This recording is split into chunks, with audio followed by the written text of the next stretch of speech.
Olá, bem-vindos ao canal Arte no Fim do Mundo. Eu sou a Juliane e nesse vídeo eu vou colorir uma ilustração do livro Obras de Arte para Colorir. E eu dedico esse vídeo a Giovana Souza, que comentou lá no vídeo de resenha do livro, pedindo para que eu colorisse algum desenho que tem aqui. Como a escolha da ilustração ficou livre, eu decidi pintar o quarto em Arles, ou Arles, sinceramente não sei como pronunciar, mas é uma obra que eu gosto bastante e que é de um dos meus artistas preferidos, que é o Vincent van Gogh. E é por gostar muito dele que eu fiz essa brincadeira com o nome, mas nós sabemos que ele não se chama Vicente. Então eu começo mostrando a paleta de cores que eu selecionei a partir de um rascunho que eu fiz testando algumas cores, tá? Essa paleta de cores eu fiz usando guache, tentando ver como ficaria pintar com tinta nessa folha, que quem tem o livro sabe que é uma folha fina, muito parecida com sulfite. E eu achei melhor não arriscar estragar o livro e preferi usar lápis de cor, que é um material que eu acredito que a maioria das pessoas tenha. Fazendo alguns testes, eu cheguei a essa paleta de cores, fazendo algumas misturas entre os lápis que eu tenho. Eu escolhi usar os Super Soft da Faber-Castell. E eu vou descrevendo ao longo do vídeo o nome da cor, que é uma medida geral. Então, se você não tiver os lápis dessa marca específica, você pode adaptar e usar os lápis de cor que você tiver. Eu decidi fazer isso principalmente porque os meus lápis de cor não vêm com a referência no corpo do lápis. Existe referência para esses lápis de cor aí pela internet afora, mas as referências que tem nos meus lápis foram números que eu mesma coloquei só para saber a cor que eu usei. Então eu vou dizer o nome e aí é possível adaptar, enfim, fazer as misturas que forem necessárias para chegar num tom parecido ou simplesmente usar as cores que você preferir. Então eu começo usando um verde num tom médio, não muito escuro, não muito claro, tá? Vem 3 tons de verde nessa minha caixa de lápis de cor e eu tô usando o intermediário. Então eu passo uma camada bem leve. Eu faço isso principalmente porque eu vou misturar cores, então eu começo devagar. Aí eu tô utilizando um outro tipo de verde, que é um verde água. Se você não tiver, você pode usar um tom de azul clarinho, que também funciona. E aí passo uma camada por cima desse verde.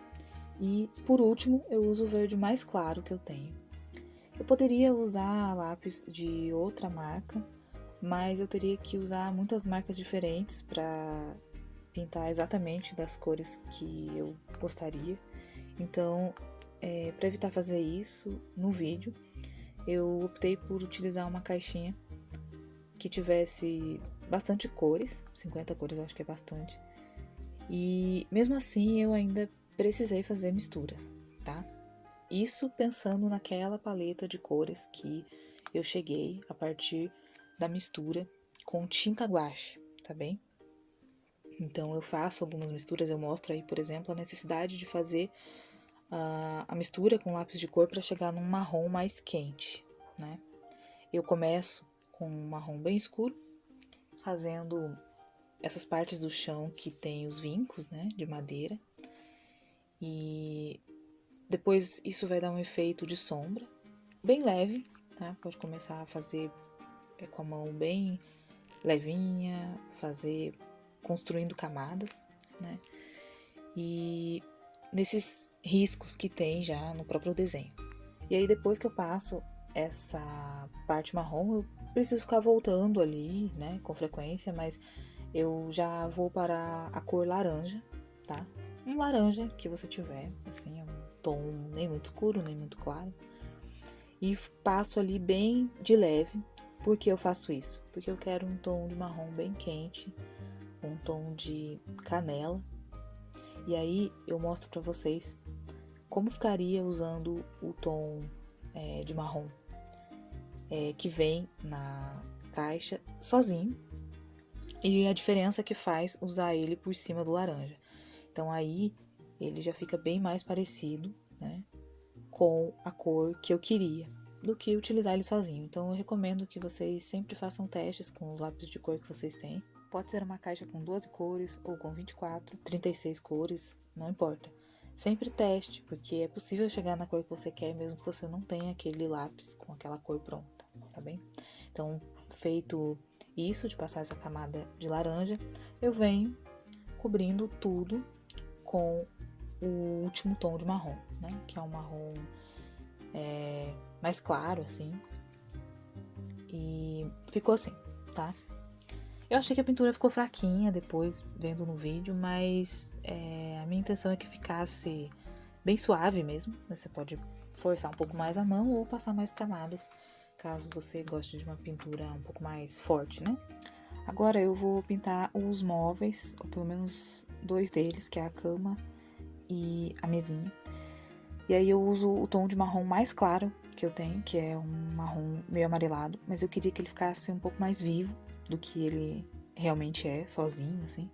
Então eu misturei com o amarelo. A princípio eu peguei só 2 cores, mas eu percebi que eu precisava de uma terceira para fazer a sombra dessa parte. Então eu peguei um tom de marrom que é meio acinzentado. Se você não tiver esse tom, você pode usar o marrom escuro que você tiver, só que com a mão bem levinha, tá bem? Eu usei aqui porque tem no meu set de cores, então eu utilizei. E aí não tem muito segredo, a única coisa que eu faço é ir preenchendo com a mão bem leve. Eu sempre tento colorir dessa maneira, porque aí se eu erro, eu tenho mais chances de corrigir. Vocês devem ter percebido que eu uso bastante a borracha, então se eu acabo fazendo uma mancha, eu consigo apagar ali sem provocar uma rasura muito grande no papel. Por quê? Eu pintei com a mão bem levinha, né? Se eu tivesse feito diferente, se eu vim colorindo com a mão pesada, não adianta passar borracha porque não vai sair a mancha, né? E aí depois de colorir tudo com o marrom claro e sombrear, né, um pouquinho, eu venho com o amarelo, veja como dá uma diferença, fica mais vivo assim. E mais parecido com aquele tom de marfim, sabe? Eu acho que é marfim que chamam aqueles móveis com essa cor marrom clara. Gente, eu peço por favor que vocês relevem qualquer barulho que tenha no vídeo, porque eu já comentei que moro num lugar bastante movimentado e não tem como eu controlar ou qualquer barulho que tenha, que venha de fora da minha casa, né? Então, mas eu acredito que isso não interfira no que eu quero mostrar, que é o processo do colorido, beleza? Aqui eu só mostro rapidamente que eu uso um extensor nos meus lápis quando eles estão muito curtinhos, porque é difícil de pintar com eles assim, muito pequenos. Então, se vocês veem um lápis diferente, é o mesmo, tá? Eu só tô usando uma marca. Ele só vai aparecer com o cabo mais claro, de madeira, porque eu tô usando o extensor. Aqui na cadeira eu uso um tom de azul bem escuro para fazer algumas sombras, um tom de azul intermediário, que é um azul marinho, para pintar o restante. E aí eu venho com um azul mais clarinho, que é esse lápis que tá bem pequeno, para pintar o restante e deixar a cor mais viva. Vocês devem ter percebido que eu também utilizo um lápis amarelinho. Esse é o lápis borracha da Faber-Castell e eu uso ele para apagar algumas manchas e borrados bem pequenininhos que eu faço. Às vezes a gente sai um pouco ali do limite do desenho e aí eu uso bastante ele para apagar esses errinhos. O próximo passo é colorir a porta e aí, para não ficar um marrom parecido com o que eu usei no chão, eu resolvi usar um pouco de uma cor mais avermelhada ou mais vinho, digamos assim. Então você pode chegar nessa mistura fazendo uma base ali bem fraquinha com um tom de roxo, por exemplo, ou um vermelho escuro, e depois passar o marrom por cima, que vai dar na mesma do que eu fiz aqui, tá? Eu acabei utilizando esses tons já prontos, que vem nessa caixa de 50 cores, mas se você fizer esse tipo de mistura também vai dar certo, tá? Roxo ou vermelho escuro, mais o marrom que você tiver. Aí eu esqueci de pintar os cantinhos ali da parede, eu uso os mesmos tons de verde, só que forçando um pouco mais a mão. Agora, para fazer o restante dos elementos da cama, eu escolhi fazer uma mistura de rosa, um pouco de vermelho e marrom, tá? Também poderia ter utilizado um tom bordô ou vinho. Se você tiver esse tom na sua caixinha, você já pode usar essa cor direto. E aí eu fiz o lençol de um azul bem clarinho e os travesseiros de verde. Eu usei o verde mais escuro que eu tenho, um pouco do marrom claro para misturar e um pouco do amarelo limão para deixar a cor um pouco mais viva, tá? Ali eu uso o lápis borracha bem rapidinho para tirar algumas manchas. E é isso. E aí eu faço mais misturas. Eu quero colorir as almofadinhas da cadeira de um tom meio coral, mas bem levinho. Então eu misturo bege e um tom rosado.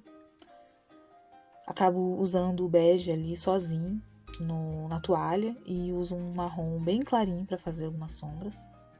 Usei para fazer o espelho um azul acinzentado, que tem nessa caixinha, eu gosto bastante dele para fazer esses efeitos meio que de vidro ou de transparência. E aí esses detalhes são muito pequenos para eu lembrar de todas as cores exatamente. Você pode colocar as cores que você preferir, tá? Eu tentei não fugir muito da minha paleta, tá bem? Então, por exemplo, o que eu faço? Se eu já usei roxo, eu tento aplicar ele em outro elemento do colorido. Se eu já usei vermelho, eu também uso ele em algum detalhe. E assim por diante. Eu tento fazer isso com todos os coloridos, com todos os elementos do colorido, melhor dizendo, para que fique mais harmonioso, sabe? Vocês podem perceber, por exemplo, que na minha paleta inicial eu só coloquei 6 cores, mas eu usei muito mais do que 6 lápis de cor. Então, o que eu faço geralmente é selecionar uma paleta que combine e usar vários tons da mesma cor. Então, se eu escolho usar verde numa paleta inicial, mesmo que eu tenha escolhido só uma cor, depois, conforme eu vou fazendo o colorido, eu tento aplicar várias tonalidades de verde em vários elementos, tá? Isso faz com que as coisas combinem mais, digamos assim. E é isso, gente, ficou assim. Eu espero que vocês tenham gostado, principalmente a Giovana, que foi quem pediu para eu fazer esse vídeo, tá bem? E assim, analisando o resultado final, de um modo geral, eu gostei, mas é claro que em comparação com o esboço que eu havia feito, eu achei que a pintura ficou mais fraquinha, o que já era de se esperar, pelo que eu comentei anteriormente, porque o lápis é bem mais fraco do que a tinta guache. E também uma coisa que eu não queria fugir muito é da obra original. Eu fiz a minha própria versão, mas eu conservei muitas cores que o próprio Van Gogh usou na obra dele. Eu vou deixar em algum lugar aqui a referência que eu utilizei, tá bem? Mas, olha só, comparando aqui com o que eu havia feito no início, mesmo que esteja tudo riscado e errado, porque foi um rascunho que eu fiz, né? Eu prefiro esse rascunho do que o colorido. Comenta aqui qual você prefere, se é o colorido finalizado com lápis de cor ou se é o esboço todo feinho que eu fiz no início. Gente, eu fico por aqui. Muito obrigada por terem assistido. Deixa like pra mim se você gostou, se inscreva no canal para ver outros conteúdos desse tipo e me procura também lá pelo Instagram. Tchau, até o próximo vídeo.